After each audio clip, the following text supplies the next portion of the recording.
বাংলাদেশ নিয়ে আরো কিছু কথা আপনাদের সঙ্গে শেয়ার করা প্রয়োজন। নমস্কার, আমি তপজা, আপনারা দেখছেন মাধ্যম। বিধ্বস্ত বাংলাদেশ, বিপর্যস্ত সংখ্যালঘুরা।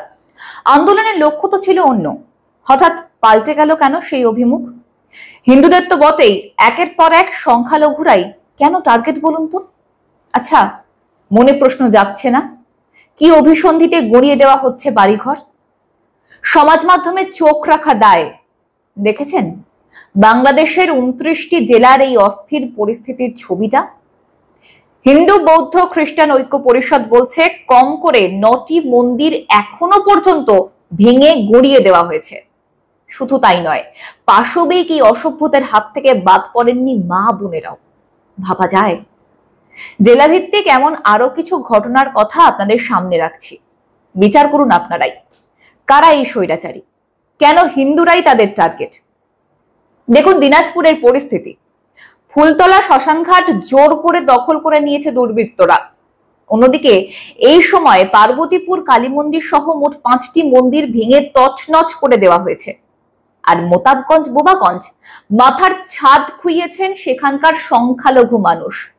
একই ছবি চিরির বন্দর থানা এলাকাতেও। সদরের বন্দরের সংখ্যালঘুদের ঘরে আগুন দিয়ে জল্লাদের উল্লাস মঞ্চ তৈরি করেছে হিন্দু বিরোধীরা। রেহাই পায়নি হিন্দু পল্লীও। হিংসার নজর এড়ায়নি ফুলতলা, সেখানে শ্মশানঘাট পর্যন্ত জোর করে দখল করে নিয়েছে দুর্বৃত্তরা। সাতক্ষীরা জেলা ঐক্য পরিষদের সভাপতি বিশ্বজিৎ সাধু, কেন্দ্রীয় সহ সাংগঠনিক সম্পাদক সুব্রত ঘোষ, নামগুলো লক্ষ্য করুন, বুঝবেন কেন এরাই ওই সন্ত্রাসীদের চক্ষুশূল। বাড়িতে হামলা করে, ভাঙচুর করে, লুটপাট ও আগুন জ্বালিয়ে তারা যেন বিরাট আন্দোলন সেরে ফেলেছেন। ফেনী শহরের দুর্গা মন্দিরে হামলা, ঠাকুরগাঁওয়ের পীরগঞ্জের 2 নম্বর ইউনিয়নের শ্মশান মন্দির, নেত্রকোনা সদরের রামকৃষ্ণ মিশন ও ইসকন মন্দিরে হামলা ভাঙচুরের কথাও কিন্তু স্পষ্টভাবে জানানো হয়েছে। হাসিনার ইস্তফার পর বাংলাদেশের রাজপথে এখন উগ্র উচ্ছ্বাস, মারা যাচ্ছেন আওয়ামী লীগের মানুষরা, বলি হচ্ছেন হিন্দুরা।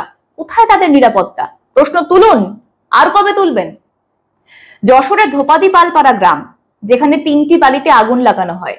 বাঘারপাড়া নারিকেল বাড়িয়ার চেয়ারম্যান বাবলু সাহার গোডাউন সহ 22টি দোকান ভাঙচুর ও লুটপাট করা হয়।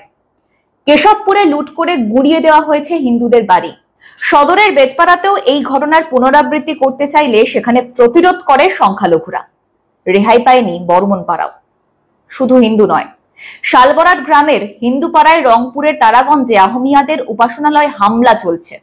পরিচয় গোপন রাখতে মুখে কালো কাপড় বেঁধেছেন এবং রামদা নিয়ে 5-6টি বাড়িতে হামলা চালিয়েছে 10 থেকে 12 জনের একটি দল। কাপড় বাঁধলেও কি পরিচয় গোপন রাখা যায়? দিনের আলোর মতো সবটা পরিষ্কার। এই অঞ্চলে 65টি হিন্দু পরিবারের বাস। বারবার হিন্দুদের ওপর এই সন্ত্রাস কিন্তু চোখে আঙুল দিয়ে বুঝিয়ে দিচ্ছে একটি নির্দিষ্ট সম্প্রদায়ের এটি একটি সুপরিকল্পিত উগ্রতা। সুরক্ষার কথা মাথায় রেখে হিন্দুদের নিয়ে উদ্বেগ প্রকাশ করেছেন ভারতের বিদেশমন্ত্রী এস জয়শঙ্কর। বর্তমানে বাংলাদেশে মোট ভারতীয়ের সংখ্যা কত জানা আছে? 19,000, যাদের মধ্যে 9,000 পড়ুয়া। আচ্ছা, এদের কি দোষ? কোথায় যাবেন তারা? যারা ফিরে এসেছেন তারা না হয় এই যাত্রায় রক্ষা পেলেন, কিন্তু বাকিরা?